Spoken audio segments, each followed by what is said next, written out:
This is SOS Cinema. Today we're watching Hereditary.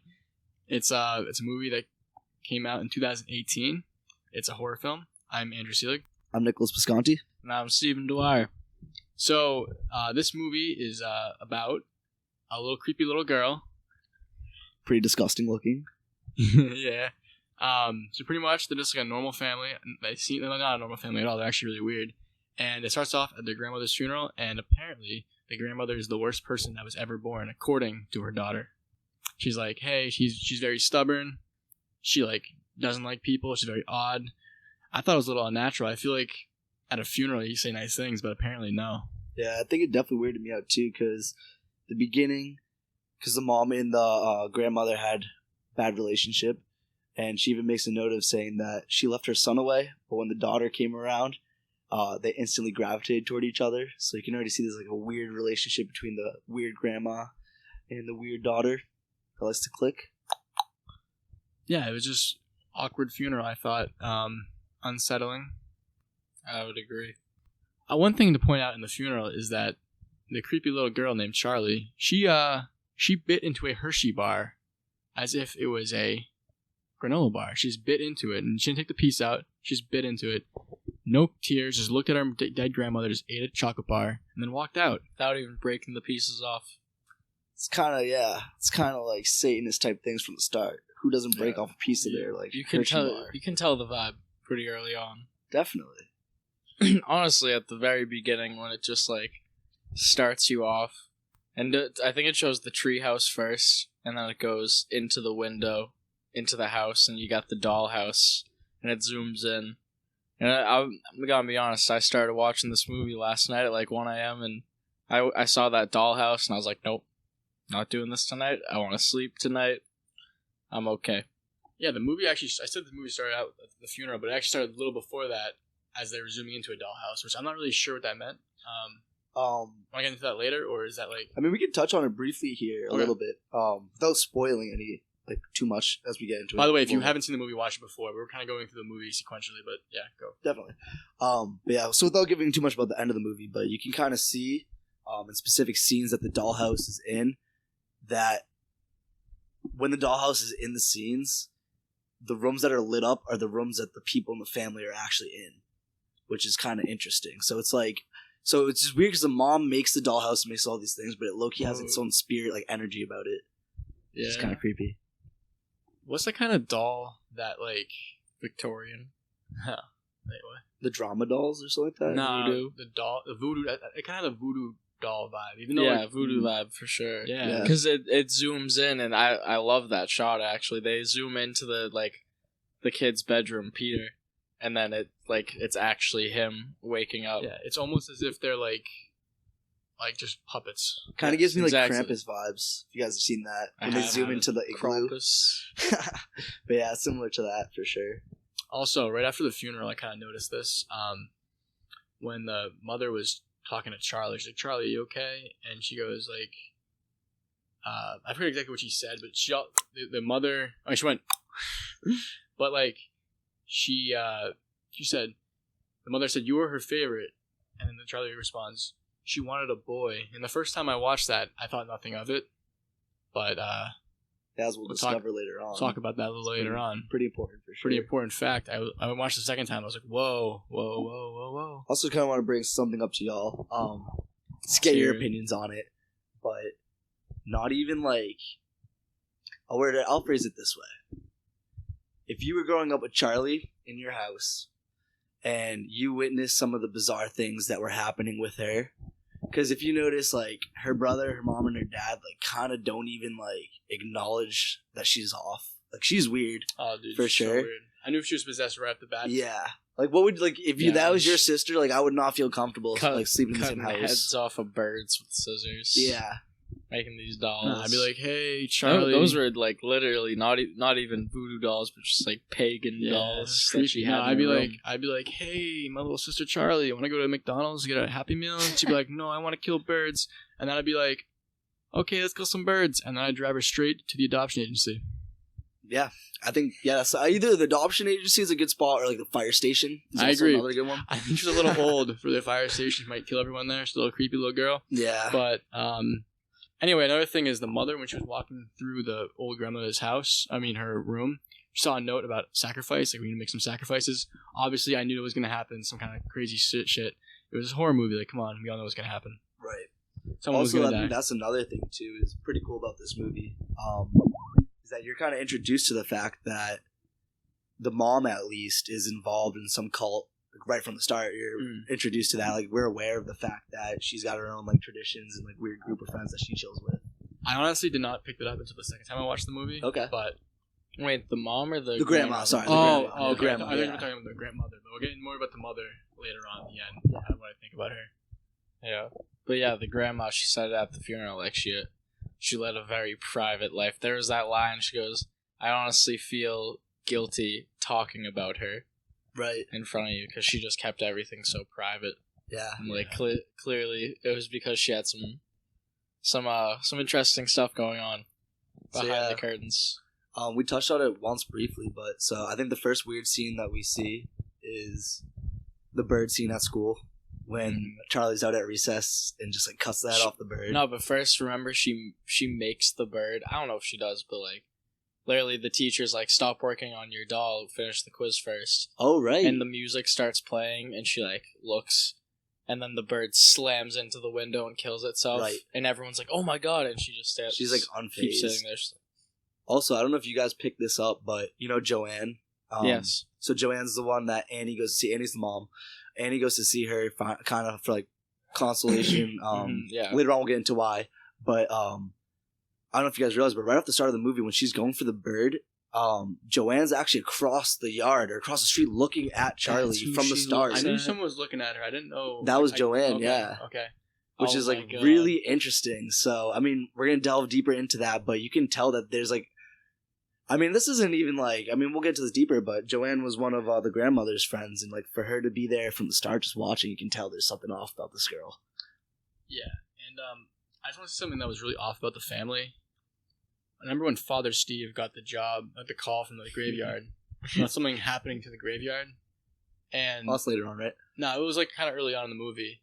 It was after it was like first. Oh, to the grandma's grave, right? yeah, Okay. he Yeah, got the a call, grave gets desecrated. and Yeah. the grave getting desiccated, and like he's like, oh, that's like he acted like it was no big deal. Like obviously, like a little odd. You just gotta communicate that to your wife. I think. Also, the I feel like saints- it was him that did it. Yeah, it might have. Yeah, See it that? was a little weird. Maybe honestly, he was a little too chill. I I thought. mean, their whole family vibe is just like really strange too, because after the death, and I mean, moving a little bit forward, but we see that the Annie, right? That's me.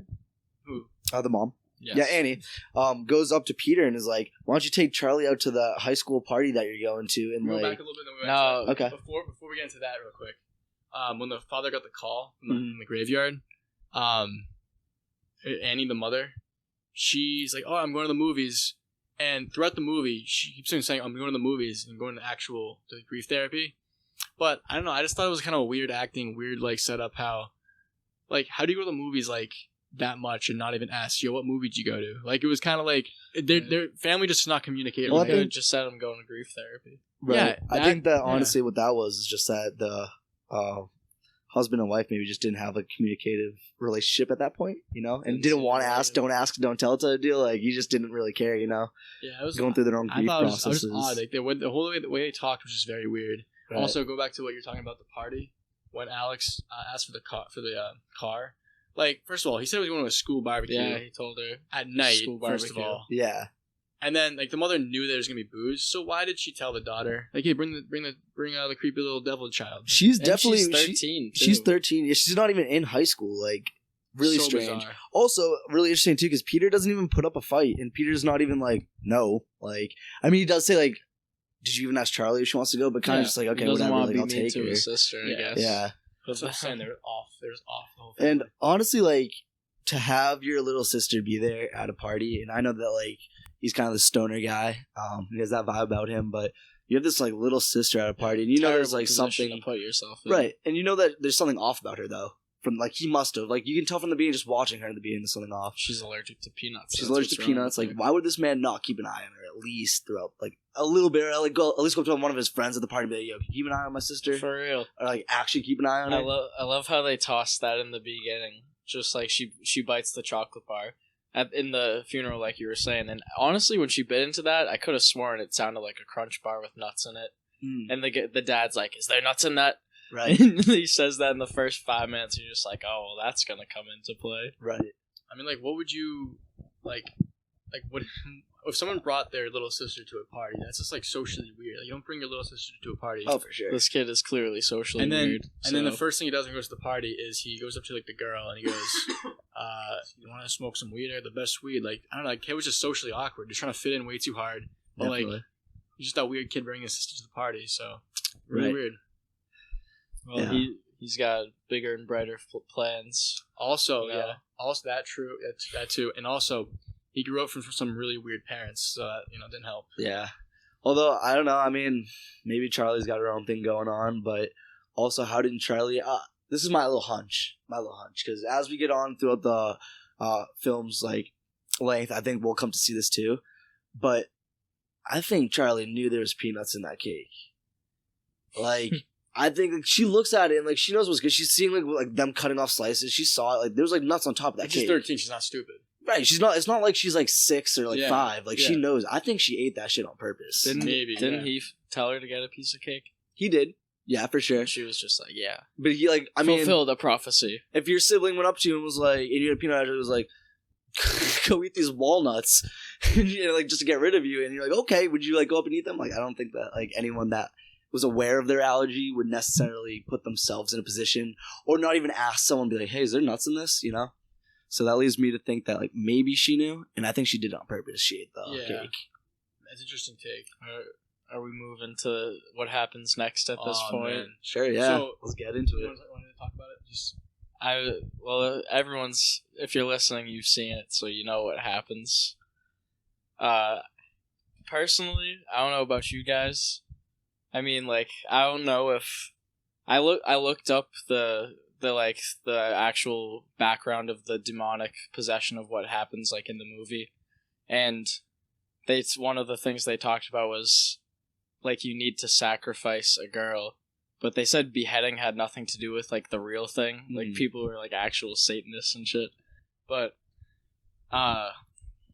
yeah, I just think she would have died anyways if she didn't get her head knocked off. So I have like a little to summarize real quick, in case you haven't watched. I feel like they're in the middle of nowhere. Pretty much, hospital's pretty far away. She's choking on the chocolate because she's allergic, and then Alex drives her fast to the hospital. Peter. Yeah, that's Alex and Wolf, the Naked Brothers band man. So drives her to the hospital real quick, sees a dog on the road, swerves off. The daughter has her head out the window, or Charlie has her head out the window so she could breathe, and he clips a pole. Clips a pole, her head falls off. Really weird. Really messed up. But honestly, I gotta say this real quick before you get to your thought. Yeah. Usually when stuff like that happens in movies, I feel really bad. I knew this person was possessed, so like I knew like she wasn't even a little girl, she was just a devil, so I didn't even feel for it, honestly. So interesting. So the point where you said that it normally isn't a beheading, and the reason why I think they did this is, so I also did like a little bit of research and looked it up. So Payman, one of the 8 kings of hell, they say that he's a man, but he has a very feminine face. So I'm guessing that's like a little bit of like a illusion, or like I don't know if illusion is the right word, but like I think they were trying to bring it back to that point where like her head gets cut off, she's a girl. So I think it's his feminine face kind of making a tribute to that. Yeah, perhaps. But yeah, I don't know. So going into this further though, I mean, anyone who just is like kind of somewhat responsible for the death of their sibling is gonna be like traumatized and in shock for sure. Yeah, never recover from that. The way that Peter handles that situation couldn't have been any worse, in my opinion. Like, just like shuts his brain down. He's like, I'm going upstairs. I do not care. I'm going to bed. And obviously doesn't sleep. Waking up to those screams. Oh my god, the blood curdling like screams of his parents. Brutal. gosh, I don't. That's like the biggest thing for me too. Is like whether or not you think the movie's scary, it's just genuinely so unsettling at so many points. It's unnerving. Yeah. It's unsettling because, what's his name? Peter. Peter. Throughout like the first part of the movie, he had like a whole like coming of age kind of vibe character. Right. But like he was kind of flirting with that girl a little bit, and like his life was pretty chill. And then it went from like 100 to awesome, great, pretty normal life teen to like a horrible life. I mean, I'm not saying his life is horrible, but like he was never recovering from that, and it's just crazy. Like a 5 to 10 minute span, like changed his whole life forever, and that spooked me a little bit more than the sisters dying because the sister was a devil. So I don't know. Also, kind of interesting. So I mean, I think this is where we start to see the issues between Annie and Peter start to spread. Obviously after the death of her daughter, his sister. But if we can bring it now to the scene where they're kind of all eating dinner around the dinner table. I think they're eating Chinese food or whatever. This is like after Charlie's... I think this is right after Charlie's death. But anyways, Peter's quiet. Annie's quiet. And then Steve, the father, is trying to like make everything as normal as possible here. And yeah... I mean, there's going to be some turmoil, some hard feelings, obviously, for the mother to the son, because in some ways he is responsible for her death. But that scene at the table where it blows up and she's like, it's your fault. And like, Peter's like, why do you hate me? And you just can see this, just like the breakdown of the family like vibe. Like they're no longer a family at that point. Like it is just chaos. And chaos ensues. Yeah. I don't know. To me, like that was just like, such an unnerving part or unnerving scene, just because, especially for Steve too, who's the dad. He's just like sitting there watching, kind of. It's like must be so uncomfortable for him. Yeah, and before that scene though, she met Joanne, the creepy. Right. It was kind of I knew she was kind of unsettling because who just approaches someone's car like that. Right. But she revealed to Joanne like she's like, oh, like she casually mentioned like why you have trouble with your son, like what's wrong with your relationship. And she's like, oh my god, just one time, like, I was just, like, sleeping a little bit, and then I walked into his room, poured paint thinner on both my children, and I had a match in my hand. Like, who doesn't do that every once in a while? Like, she's like, I wasn't gonna light it. Like, come on, like, who doesn't make mistakes? But, like, Yeah. obviously, like, I mean, like, come on, like, she was yelling at her son, and she's like, she said, you never take responsibility. I mean, she barely take responsibility. Like, she kind of played down the fact that she almost burned her whole family down. And was she saying you don't take responsibility because of Charlie's death? Yes, but I think she also didn't take responsibility for like. I mean, that's traumatizing if your mother right. almost burns you in your sleep. Oh, 100%. That's She gonna doesn't mess even you up realize how forever. messed Yeah. up. She's like, just a mistake. You know what that reminds me of? Do either of you watch F is for Family? Yeah, Yeah. I love Bill Burr. Shout out Monday Morning Podcast. They need the shout out. How Kevin, like, he always has the like baby, the fear from when he was younger of drowning because Oh of my God. when he was in the pool. That's brutal. And he just never recovers. But anyways, side note. No, I agree. It's similar, honestly. Yeah. Yeah, so I mean, also let's go into that the paint thinner scene, I guess, too, because a little bit more, I guess, because so that happens when they're at Joanne's place, and correct, this is after the fact, right, of the first grief counseling meeting, Yeah. and that's where she opens up to Joanne, right, Yeah. So she meets in the parking lot, right, and then they get together at Joanne's place. okay, so this is okay, perfect. So this is when they're at the grocery store, right? It's not even grief meeting. I think it's at the grocery store or something. It's somewhere random. Right. Like, But anyways, so I think it's really funny too, because I mean, yeah, like in hindsight, after watching the movie, we know Joanne's not who she's set out to be. But it's really interesting too how Joanne also is so manipulative, and brings Annie back to her place. And is like, I want to show you something. Like, I had a really traumatic experience when my grandson died, but he's like not gone. He's not gone, and I can show you. And she kind of like lies, like obviously lies right to her face, but it's so like messed up how she's like, I went to this medium and she taught me these methods of how to conjure him back, and shows him her grandson, and he writes on the chalkboard and ends up throwing I think a ball or something, right? And then they conjure Charlie for a little bit, right? I forget exactly what they said. But anyways, freeze Annie out, and then they go back home. And then fast forward a couple of days, she brings up to Peter and Steve. Steve's like, this is crazy. You're like, this isn't good for Peter. Like, stop. This is good for no one. Oh my god, yeah. Anyways, she's obviously not gonna let that go. Mm-hmm. And I don't know, I was so unsettled by that scene because I mean we know watching the movie as spectators that Charlie's not a good person. Like there's something off about her. Yeah. And that scene when they conjured Charlie in the house and then Annie gets possessed, that like literally sent chills down my spine when she's like, "Where am I?" When Charlie's inside, she's like, when she's like, "Help me! Like, what'd you do to me?" Like, yes, speaking through her. Yeah. Like as Peter, if you heard that in that situation, like. Oh my god. That would have lost it. That would have broke me there. Yeah. Also, like Peter, obviously, he went through it with his killing his sister, and like the fact that your mother cannot accept, what happened. Right. Also, like what would you? If your mother wakes you up in the middle of the night or in the morning, like, yo, let's conjure our dead. Oh, and her face is right next to his. Yeah. She's like, hey. Yeah, let's conjure. Yeah, let's my conjure. God. Like I would be like, hey, want to have a seance? Yeah, I want to have a seance. Like, that is horrifying. And Mom, it's 3:30 this is a side in the morning. random thought, but like in all horror movies and like zombie movies, like they don't know, like these universes that they're living in, they don't know about horror movies. They don't know about zombie movies. Like The Walking Dead, they don't call them zombies; they call them walkers. Right. And like the same thing with like different movies. I forget or maybe like A Night of the Living Dead, they call them the Good Dead. Right. They never once call him a zombie. Yeah, and just kind of like this, like I've never seen like Paranormal Activity or anything. Like, yo, you hear conjure. The word conjure, you should probably leave. Like, you never... Right. Conjure is not a good word. And he clearly went for all the conjuring shit. And you can also tell, too, at that point, that I think Annie, like, honestly broke. I think, yeah, she's gonna... I think, honestly, when Charlie's dead, that's it. I think she snaps. Yeah, because I want to die. Right. And also, too, to that point, like we said at the beginning, she did not like her mother. Very estranged relationship. When she dies, grief counseling, she breaks down a little bit because of like the horrible stuff that happened between Annie and her mother. And for her, and she knows that her mother was also part of a cult that was very like spiritual. And for her to then be like, "Hey, want to conjure your sister?" Like to just 180 flip like her point of view. I mean, like you can tell, like I think that was her like snapping point. But like, oh yeah, she was going. I don't think she was the same from that point on in the movie. I think that was a different Annie, And I wonder too, because we'll get into this later too, but I wonder too if Charlie, when she's able to speak through Annie, I wonder if she in some way is stuck in the mother's body. Because we'll get into that later, but we see the mother start to do weirder and weirder things too. And I'm wondering if that's because Charlie didn't necessarily leave after. Because also, if you remember, Joanne was like, there's certain things that you need to do to end the ritual.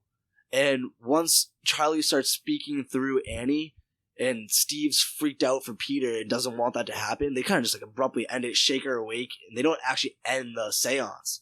So I'm pretty sure Charlie's still stuck in the mom, and then I think Charlie's living through the mom from this point on. That's a good take, and I probably do agree with that, honestly. I didn't think about that, but right. That's also pretty cool. Quick side note, kind of random, but I think how does Peter not lock his door? Like seriously, He could live in a house with no locks on his door. I would buy a lock after my mother almost burned me alive. Right. I mean, come on. And so wait, after the seance, isn't there another scene, or is this later on, where the mom again goes close up to his face? I don't think it was real. I think this one was kind of like a vivid dream. But she has like a... Would you correct it? I don't want to go too far into this. If this is later on, we'll get into this later. But there's a dream sequence where Annie goes into Peter's room again and goes like, it's like hysterical. It's like, I don't know, starts off by saying like, I want you to know like I would never do anything to you or something like that, and like then goes like, I hate you or something. Like breaks down, and like the two of them have this like moment of animosity, and then all of a sudden, wanted you. I never wanted you. Kill you. I try to have a miscarriage any way possible. She said. Right, and he's like, why are you saying this to me? And then all of a sudden she's back, and he's soaked with the match, and they're on fire, and then she wakes up again. I'm pretty sure this happened right before they conjured Charlie. It did. Okay, yeah, perfect. Yeah. So that's what happened. So I'm wondering too, if by Joanne doing the first seance, if that triggered something. And for sure. Because I think the mom almost burning her two kids, I think that happened because the grandma was very spiritual and doing stuff. And I think it kind of like happened. The grandma's the root of it all. Yeah, she's the root of all evil for sure. And I'm not trying to go too far in the movie, but we've all should have seen this movie by now if you listen to this. So, I mean, they find pictures of the mother finds pictures of Joanne and the grandmother working together. So I think that Joanne was for sure, like she knew what she was doing. She wasn't like ignorant or anything. There was a plan set. Oh, for sure. Like, for so when she was Grandma like passed manipulative for sure. into the underworld. Yeah, and honestly, I mean, the grandma's on the wall, like on the frame at the end. Yeah. Which is kind of like, I think she was the leader of the cult. Queen Lee. Yeah. What? Her name was Ellen. I wonder if that stands for something. Honestly, like, that definitely could. Maybe. How was it spelled? Do you remember? Leigh. Maybe like Is Lee a satanic name? Haman. Sorry to our friend Lee.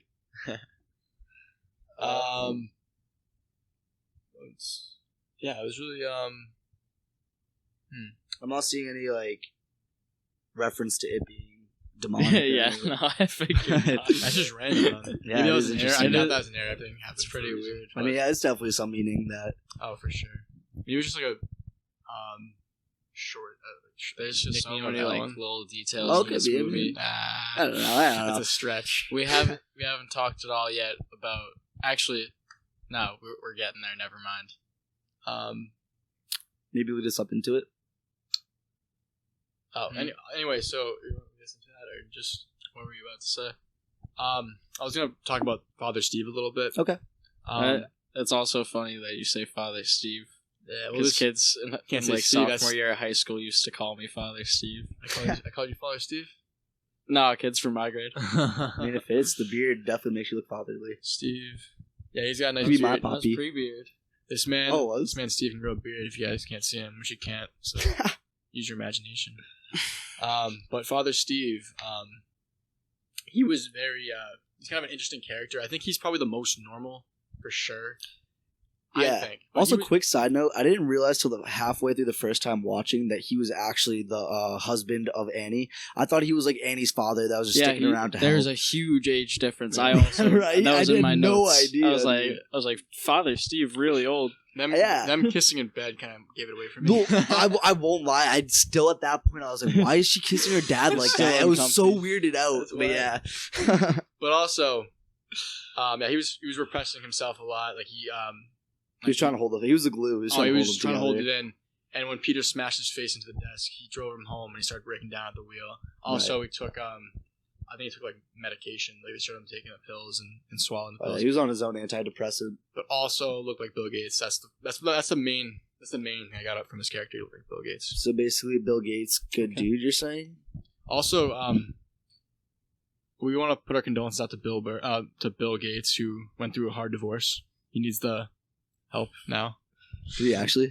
He actually got divorced. Yeah. Oh, rest in peace, man. Lost probably like half his man. fortune. Still a billionaire.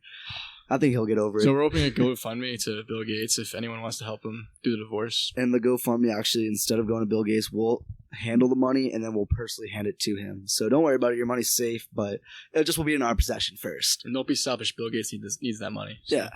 Anyway. Yeah. So you want to go? So Steve, let's go to your point then. Let's just skip right to it. The body in the attic. Okay. The body in the attic. Okay. And specifically, the symbol that is painted in blood above the body in the attic.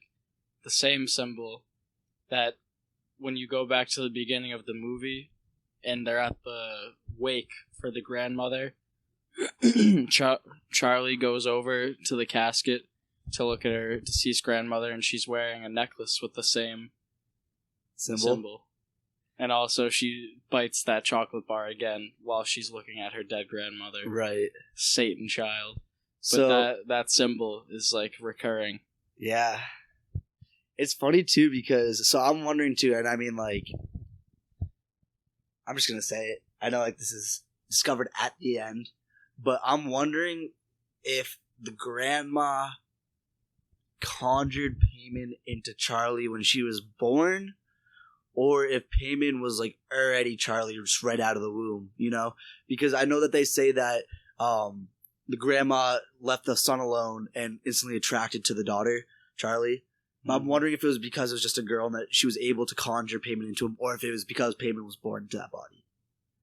I would think that because the grandmother was so into that cult that I'm sure that she probably perform some weird seance to possess the daughter. That's my theory, but I don't know if that's true. And then so I can get down with that honestly, but the only thing that I would say to that is, which we find out at the end too, is why would she, and why wouldn't she just go straight for the son? Because, and I know that the mom didn't want the grandma anywhere near the son, and that's why, I think, a little bit, because she was like, stay away.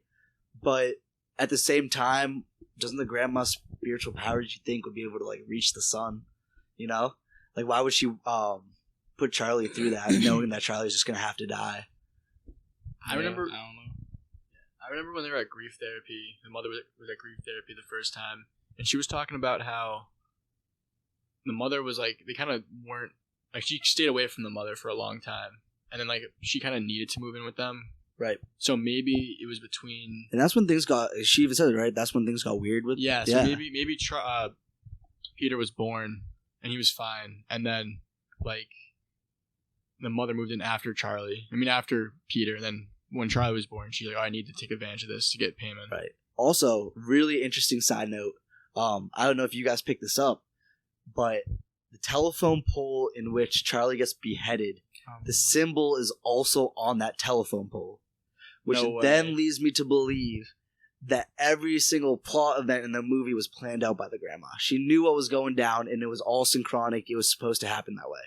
It had to have. Right? If that symbol's there, too. It was there. It's right above like her blood stain on it. It's pretty crazy. This is the perfect time to talk about the dollhouse. Like, okay. What was that? Because you were saying that, must have all been planned out. Right. Why were they like making it? Why was it a dollhouse that was going through every single stage of life? Like, it's just for an art gallery, but like that doesn't make. So, art reflects life. If I could, yeah. Well, if I could touch on it too. So the mom, Annie, makes the dollhouses. It's not the grandma. Totally separate from the grandma. But I think it's the movie's way of alluding to the fact that everything is like planned out in like a puppet master sort of way. Because where you have like the symbols above like every bad event that goes down, I think the dollhouse is kind of like showing that the people living in the house, so Annie, Peter, Steve, Charlie, they're all just dolls in the grandma's like big old scheme of releasing payment, in some sort of way. So I think that's why they have the dollhouse. I think that's what the symbolism of the dollhouse might be. I like that a lot. Also, like, I agree with that completely. Also, they have no control. It's destiny. What's gonna happen? Right. So, what do you call it? They're fulfilling the prophecy. Yep. And also with the dollhouse stuff, one thing I was thinking was like, the movie with the music and like how the director like sets the tone. It's very anxious a lot. And there was one part where it's like, it might have, I don't even know what it was, but it was something to do with the kids before Charlie dies, and it was like very like tense, and then it cuts right to Annie working on the dollhouse, and she has like the magnifying thing, and she's like using the tweezers to place them very precisely, and I was just like thinking like, that's so precise, like doing that, you're probably like a very like anxious person, and it was like making me anxious. Right. Her just like slowly trying to place it perfectly. Also, I don't know if I saw this correctly, but at the first dollhouse scene when the mom's working on it, isn't she in the background a little bit? Like, I know she's dead, but isn't there like ghost shadow figure there? Oh, one of the dollhouses, she puts the grandma like in the doorway. Right, and then I think if you look behind her, the grandma's actually there too. It was like ghost grandma's there. I don't know if it was there. I think it might have been like a weird shot where they switched from Annie looking at the doll, like putting it from the perspective of the grandma doll looking out at Annie. I remember that. Okay. I had to go back to relook at it. I was like, what is that? You said this was an A24 production, right? Honestly, I have to say I love A24's like films. The way they produce all their movies, the way they run them through, like their cinematography is amazing. It's like, and like the sound, the soundtracks they use for them. I don't know. I'm a huge fan of that company for sure. Like the 4:3 format in mid-90s. Yeah. Also another Gas movie. Yeah, we should do that later on. For sure. About the dollhouse. Yeah. I was thinking that, like, how she's building the dollhouse, and like she's working on it again, and she just like snaps and she starts destroying all the dollhouses. So maybe that's a hint to the fact that maybe she is working with the grandmother, or like with the whole. I know you've been thinking this. Yeah. I know you guys mentioned this before, but I think maybe. No, go into it. Yeah. Yeah, for sure. But 'Cause I want to hear this. I'm interested now. yeah. So anyway, I think you guys were talking about this, but how the grandmother was actually the mother was working with Payman, and like it was a self fulfilling prophecy, and like she knew that was gonna happen, but she didn't want to destroy her family. So as it was going on, she just snapped like, I don't want to lose my family, but like this has to happen. So maybe that's why she's so angry. So you're thinking that the mom is also aware of what's about to go down the whole movie too? I'm just thinking that because the dollhouse was like really weird. I don't know. Right. I think she knew what her mom was actually into. And you know what is funny about that too, that I can agree with that, is because like honestly the mom, like Annie, is like PTSD-ified by the grandma for sure. Yeah. And it's like she's got some trauma. Or, you know, maybe she wasn't a part of it, but she knew it was gonna happen. Yeah. No, she could prevent it. Yeah. What you said, I definitely like I agree with that. While I was watching, there's a certain point where it feels like she knows what has to happen. Yeah. But you saw the note early on about the sacrifice. Yeah.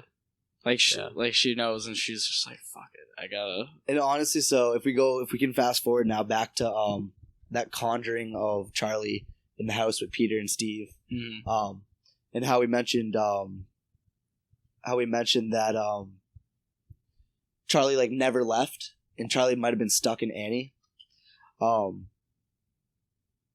don't know if we want to get to this point just yet, but when she's reading the notebook and she's deciding that she needs to burn the notebook, first time she tries to throw it in. So I think up to that point with the notebook and whether she's trying to burn the notebook, I think there's an internal conflict within Annie of Charlie and Annie battling for the body. And so I think Charlie and Annie are battling over Annie's body and who's gonna like host it, who's living in it, you know? And I think Annie tries to toss the book away, try to end it all. Burns herself, and then is like, Steve, like, I need you to do it. I need you to like burn. I can't. It's gonna burn me. And then we see Steve ends up going up in flames and dies. She knew that he was gonna die, right? I think so. I also think that when that happens, I think that's like, I think by him dying and the book burning, I think that also cues like the end of Annie. I think from that point on, it's just Charlie. What I thought there should have she was reading through the grandmother's like books in her library, and there was something about the sacrifice a boy, and I'm thinking that maybe she was like, she didn't want to sacrifice her husband obviously, but she was kind of choosing her husband. She was choosing her son over her husband to survive. Yeah, right. He was a better host, anyways. Yeah, and then like I think she knowingly killed him through like the whole like payment magic, but she didn't want to do it, but she had to. Honestly, I agree with you, because when she throws the book, or when they like toss a book in, she has like this absurd look of like horror and terror on her face. Like, what did I just do?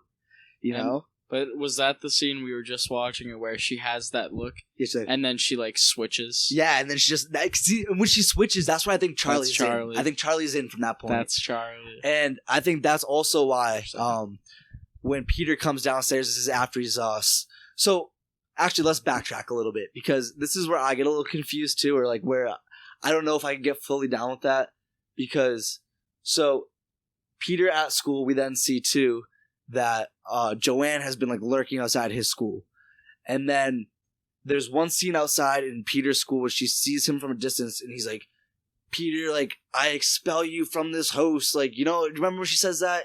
She's like looking at him across thing, and then she claps, and like some weird stuff happens in the movie. Yeah. When that happens, I'm like, okay, Charlie's like in Peter now, but to like what we were just talking about, I don't think that she is, because I think she's totally an Annie when she burns the book, and when her facial expression switches, I think that's it. I'm going to contradict myself. Okay, let's see it. Because I don't know, I just went full circle in my head. Correct me if I'm wrong, I don't know, it's kind of cool, but I think that it wasn't Charlie fighting for Annie's body. What if it was the grandma the whole time trying to get back in, and the grandma was fighting for Annie's body? Because we already know that Charlie needs Peter's body. Why would she go into the mom's body? I don't know. Oh, and also Queen Lee in the treehouse. So yeah. Maybe, yeah. And from that point on, she's progressing the whole rest of the movie to get to where Payman can be reborn, you know? Yeah, maybe. So And then the grandmother cuts off her own new head. yeah, but I mean, she's not needed anymore at that point. Because also, so if we go to that point, is it okay if we go to that point? Yeah, just go through it. Yeah. But do you remember the part earlier on when Charlie walks outside to, like, she's alone, she's walking barefoot, and she sees her grandmother standing off in the woods surrounded by fire? Yeah. I do remember that. So, like, that's... I don't know, maybe the grandmother could have possessed Annie afterwards, but I don't know if it was the grandmother possessing. Okay.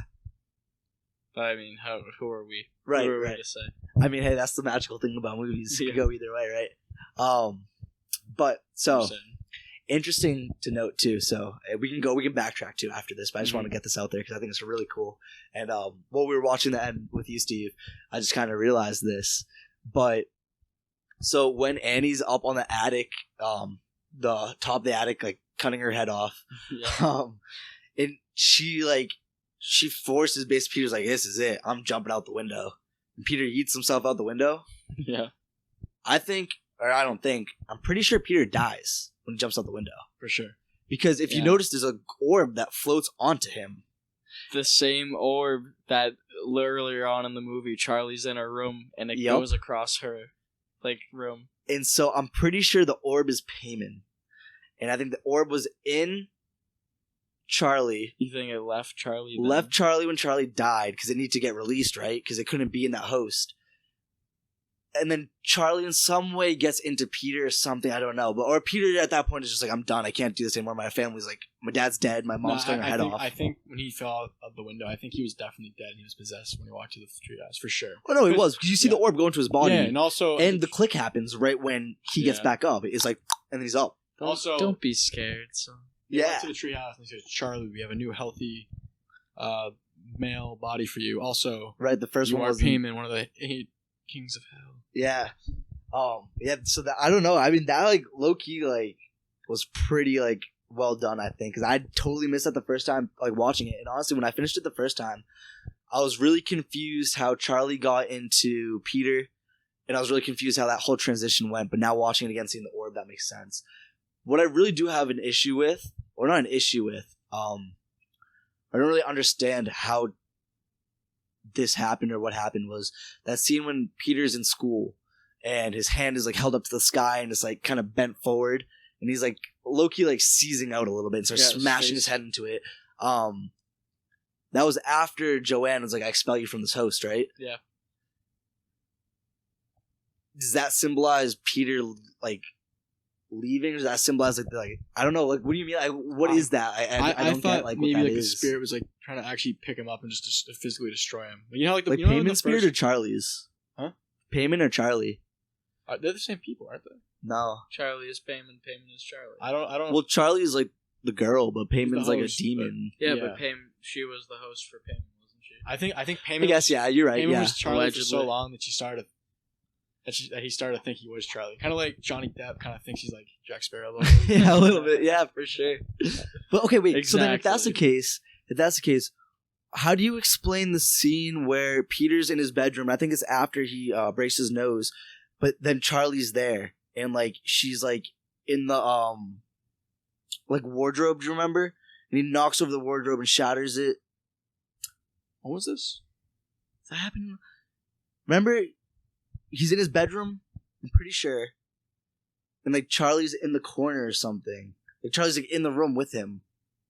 And something goes down. I don't know, but she's there messing with him. And it says lie on the, I don't know, I forget what it is. Is that when the head falls off? I think so. Yeah. It was an illusion. I think he was dreaming, but it was probably some truth to it. It was a dream. It was an illusion, but I think it was meant. That actually did happen on the movie. So I'm wondering too if this is all conjurings that Joanne's putting into all their heads, maybe, as an outsider, trying to progress. I think as soon as Annie had the conjuring, I think they were just trying to kill Peter the entire time. Yeah, because that's and the whole thing was at the school where he was picked up. Doesn't Peter become aware of it though? He must have been some kind of aware of it. He was scared. Yeah, he must have been aware. I don't think he was for certain knew what was going to happen. Want to get into the ending of the movie a little bit? Yeah. So, so he wakes up from being knocked out from school, I think. That he just wakes up. Yeah, he's in his bedroom. And this is after we talked about how the mother burned Father Steve. And so he walks down there. He's like, Mom, Dad. And then he walks downstairs, finds his father burned to a crisp. Right. And then he turns around and sees a naked dude. Let's talk about that a little bit. Yeah, so I honestly, Naked dead dude. Even after watching it the second time through, and maybe y'all know more information about this, but and honestly, it definitely has to do with maybe the backlore to Payman and the demons that worship him. Yeah. I didn't really understand the nakedness of the people that were always looking around. You know, like even up in the attic, they're all like beheaded and naked and like bent down. You know, maybe it was just like in their baby suits. Yeah, I don't know. Maybe it was like trying to like this like the most like you gotta make yourself vulnerable. To, the most vulnerable to your form. Lord. Interesting. Yeah. I did find that really interesting, for sure. Also, Steve was talking about this, and I noticed this too. Not Father Steve, Podcast Steve. Like the dead bodies that were with, near Peter at the end, they were around throughout the movie. They were. Like the first dead body was at the funeral, smiling at Charlie. Yeah, that guy. Yeah, right. The first naked guy, and then there's a bunch of other naked guys. I'm not really sure. Exactly one of them was his high school teacher. Yeah. So I wonder if those were all disciples. I mean, they must have been. Must have been. I mean, Payman's a king of hell, and they're all dead. So no, I thought they were still alive. No, they were definitely people. Dead. They must have been. No, they were dead. At the end, so wait, at the end, we didn't see them get killed. Or anything. I thought they were dead. Joanne's the only one with a head, and he's like, "It's okay. Like you don't need to be scared." No, that was the grandmother talking. That was the grandmother talking? Pretty sure. It could have been Joanne, but I think it was the grandmother. Interesting. Okay, but either way, are all the other disciples dead? The ones that are like all bent down and headless? I'm guessing. I don't think there's anyone alive there because I mean he is the king of. He's one of the 8 kings. Yeah, he's hell. Like hell's a death thing. Were those the other 7 kings? No way. But interesting enough. So I looked up online too. So it says that Payman's the most devout and loyal of the kings to Lucifer. And it says that he's followed around by a band of demon disciples, and the instruments that they play are like cymbals and stuff like that. And I noticed at the end of the movie you hear like all the twinkling and like the cymbals going on and the horns. I think that's supposed to symbolize his demon army kind of around him, which is pretty cool. Wow. Yeah, dude, I really loved like the sound. Yeah, to this movie. It's cool because I think all the sound had like deeper symbolism. I think everything in the movie had a deeper symbolism. I think, which is really I liked cool. how the final song they played as Peter was walking to the treehouse. It wasn't like a spooky song. It was just kind of like it was kind of a victorious song, like Payman won. It wasn't like a dark thing, like dun dun dun dun. So it was nice, like all right, Payman won. It was kind of eerie, but like. It wasn't like a scary thing. Like it was over. It's interesting too because it says that once you do like all the sacrifices and you conjure him, he like gives like all this information about like the earth and like worldly like knowledge. So I'm wondering if like when they were like producing it or like making the film, if they didn't like depict him as like a evil one, because it says that he's also like one of the more like. I was gonna make this case. Mellow. He's like one of the more mellow kings of hell. when you summon him the right way. So maybe he's not be necessarily like respectful. bad. Dude, I thought it was a hot take. Damn. Beat me to it. I'm sorry. We all did our research. The final quote of the movie is, "Give us your knowledge of all secret things. Give us your honor, wealth, and good familiars.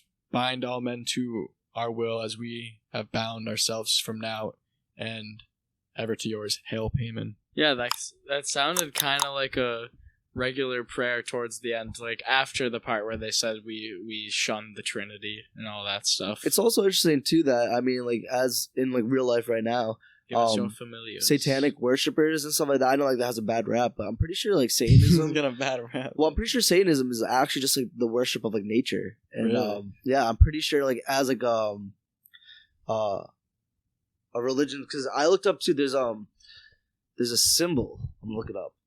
But I'm pretty sure the whole reason why it goes against anti like Christ and anti God is I'm pretty sure Satanism when it started was just going against the hierarchy and the order of the church and how the church is bad, and I mean, as we've seen in modern day with like priests, it's definitely some wrong that goes in the Catholic Church and stuff like that. So That's interesting. I'm pretty sure that, honestly, in some way, I'm pretty sure they're alluding to that in this movie.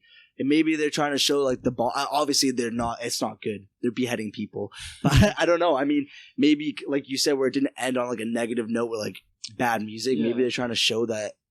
It opens up Not this too bad. thing of what's good and what's evil. Like, I mean, Yeah. because Paimon, for his people, they worship him. And they said he's gonna give him wealth and everything. Like, is he a bad person? Not a person. But is he evil if he's like providing this like wealth and honor? Like, What do Satan worshippers consider wealth?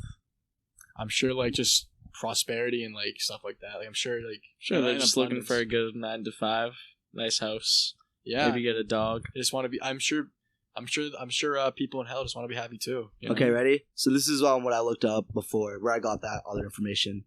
But there's this cross called the Leviathan Cross. Interesting. And If you want to see what it looks like. if you want to see what it looks up, look it up. It's Leviathan. basically it's an infinity sign with an upside down cross with 2 cross lines going through it. And Ooh, interesting. it's the cross of Satan, and it says depicted at the bottom is an infinity sign, and above is a double cross. The double cross symbolizes protection and balance between persons. The infinity sign underneath underlines the constant and infinite nature, and almost like symbolizes the eternal universe. So And we bound ourselves from now and forever years. That's So- the yeah, right. So reading that, it kind of seems like Satanism and the Leviathan Cross isn't necessarily a bad thing, but it's actually like more like hippie stuff, like showing the interconnectedness of like spirits That's here and in the interesting. next world, and maybe even the interconnectedness of like us and animals, us and nature. But hippies don't cut heads off of animals. And Well, then right, no, I mean- tie them to Right. sticks. It's way Well, more performer extreme. It's ritual. way in more this extreme, movie, like but- maybe they don't So perceive yeah, death as bad. I 'cause get it what is you're hell. saying. Yeah. But I mean, also to that point too, like in the Catholic religion, they crucified people too. I mean, like Exactly. this is a supposed to be a good religion. A but- lot Sacrifice of, to God, lot of you morbid sacrifice stuff to- in the Bible. Yeah, the holy wars, like a lot of death is always surrounded by religion. Well, I so- really didn't think this movie was as deep as it is, but I guess it kind of opens this whole conversation about what is good, what is evil. We know Right. it- That's funny. It's called the Leviathan Cross too, because Leviathan is just a word, and it's a biblical word for like a sea monster. Really, Yeah. that is really interesting. But yeah, I mean, honestly, I think as we got to that point at the end, I mean, yeah, like you said, like there's bad for sure, like with the beheading and stuff. That's just weird. It's weird. Yeah, Well, I real just want weird. to make the point, like it's Oh, yes, for a creature. for a devil though, it's like it's subjective. I feel like they're evil. I mean, not evil. They're in hell. So I mean, that might be a good thing for people in hell. I mean, also, so ready to this point. I'm sorry to 'Cause interrupt death could you. be good. Death could be received Yeah. as good for people in hell. So it's like No, definitely right. I mean, it may be, and honestly too, I think as like, I don't know, religious people I think are oftentimes very afraid of death in the afterlife, maybe, and like you said, Yeah, where we death shouldn't is perceived fear as death. good, maybe this is just like kind of highlighting the fact that like it doesn't necessarily need to be a scary transition. yeah. And what Yeah. you're saying, what you say about Satanism is like with the universe, kind of Right. go with the flow, I guess. Yeah, Wow. Satanism. not too bad. Okay, but ready? Did you So learn anything today? I just want to bring up this quick point. So, you said that the Leviathan's like a sea creature, right? Or a, Yeah. a monster. Sea monster. Yeah, so I just looked it up. Definitely is. Interesting how for the Satanism, it's seen as like a good thing. Leviathan is the Leviathan Cross. Obviously, as I just read what it was, leads me to another interesting point. I kind of want to get your guys' input on this. But so in one of Okay. my classes I took in college this semester, took this Hindu class. And what we learned in this class, and with a lot of other religions and people that are Eastern spiritual, religion. Huh? Eastern religion and philosophy, death is embraced almost. Right, but if also that's to that what you're saying, point, sorry. the snake in those religions is seen as this motherly, fertile figure, is also a symbol of eternal life and interconnectedness. Yeah. And I know that, and I believe in a lot of Native American religion and spirituality is also seen that way. Wisdom. Yeah, really interesting though. Then you got the Bible. In the Bible, the snake is the worst, and Yeah. like it's the sign of like all things evil. So like. He I don't know. I know this tricks is Eve. probably like way too deep, but it's really interesting because then you get to this crossroads of like which is actually like which is like the right thing to like, not which is the right to follow, but it's like it's really interesting, you know? Yeah, just how the symbolism differs. They're so contradictory, and it just really like I don't know, it's really interesting to me, especially where especially where for the most part too. I mean, you can look at it on the grand scheme of things too, but for the most part, Hinduism and the teachings of Hinduism are very much so like environmentally friendly and promoting the environment. All vegetarians. Yeah, and I think that is just really, I think it's really interesting too, because they do worship cows. Do they? Yeah. Right? Aren't cows sacred in India? Okay. The food. Talking about how like death can be perceived as a good thing. It's just a really random thought, but in my I took a Asian art and architecture class in college, and one of the things where like, there was this tiger and its cubs were starving. So this guy, it's like a kind of an allegory, This guy climbs up to the top of a cliff, jumps off, kills himself so the tigers can eat him, which is like really weird. Like for our, at least in Western, like our perspective. Yeah. I was about to say that's a very like Eastern philosophy. Yeah, but like they see death as like kind of a new beginning more, right? And we kind of see like death as like this dark, evil place. We see death as the end, but for the them, American it's like the culture as a whole really fears death. Which is interesting, and honestly, like I don't really vibe with it that much. Like death is kind of spooky. Yeah, I don't like the fact that it's spooky. I think it's kind of cool. Yeah, like if you look at a lot it's of a natural part of life. Yeah, I think because it should be too. I mean, like for something that is so unavoidable, everyone's gonna die. I mean, it is so interesting how in Western cultures, like the one certain thing in our lives is seen as like this horrifying we're always thing. Running from it. Yeah, and it's like I don't know. I think it's really cool how in other cultures it's like you don't run from it, but you embrace it. Yeah, and, you like, live with it. You accept it, and you're ready for it to come because, I don't know. I mean, there's the sooner you come to peace with it, the sooner you can live your life fully. Exactly. Yeah. Honestly, it's really interesting too. Just like Peter.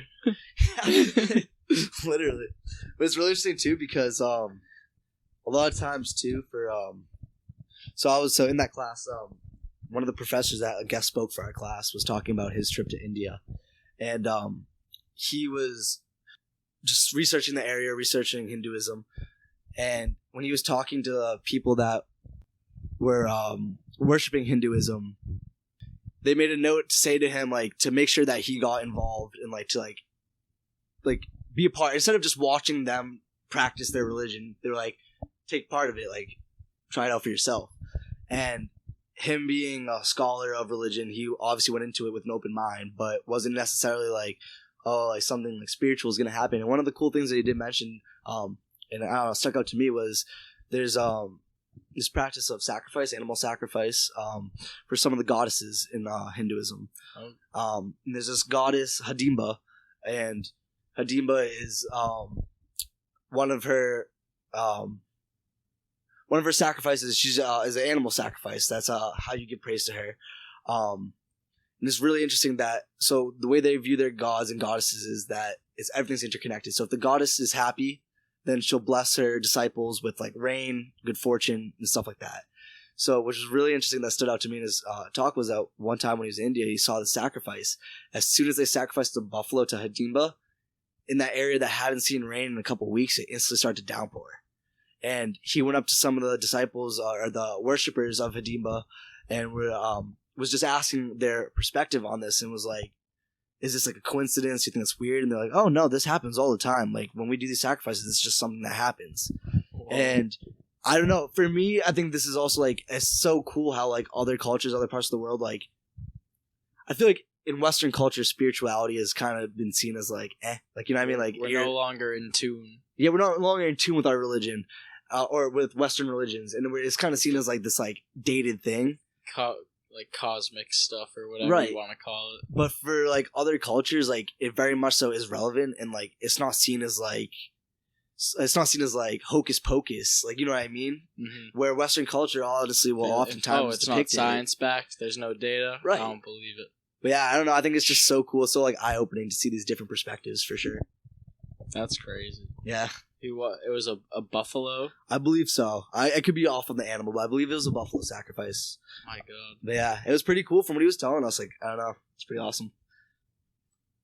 But yeah, I don't know. I think that just goes back into like what we were talking about the movie, like how Satanism is seen as bad, but might not. I mean, yeah, obviously in the movie, there's some bad stuff that went down with it, but we're just getting back into nature, guys. Come yeah, on. I mean, I don't know. It's like the whole interconnectedness of Worshipping nature. demons. What's wrong? Yeah, I don't know. Overall, I would say I thought it was a pretty deep movie. I think definitely with this talk too, I kind of realized how deep it was because I didn't think that we were going to get into like anywhere into like this realm that we just went into. I kind of thought like, I mean, when I watch, I can't watch horror movies like legitly. Like, I kind of have to watch them ironically because I get scared if I don't do that. I feel definitely. So I was kind of, I just kind of was gonna make fun of this movie the entire time. But yeah, as we were talking about it, I kind of realized all the deep symbolism and like it really like I mean we could be looking too much into it, but it kind of opened up a discussion about what is good, what is evil. The director really. So I think this movie is a gas movie. Yeah. And I mean if I really recommend you watch it, especially if you've watched listen to this whole podcast. I don't know what you're doing if you haven't watched the movie, but Steve, what are your thoughts? Yeah, no, I just love shout out director Ari Aster for incredible cinematography. Shout out A24. Shout out A24.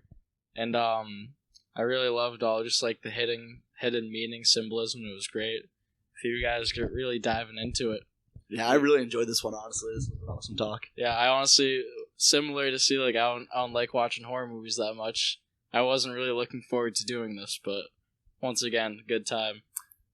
So we're gonna really change gears next episode. We're watching Surf's Up, one of my favorite movies. Nice children's movie, but feel free to watch that. And if you want to message us, it's sos.cinema.sos@gmail.com.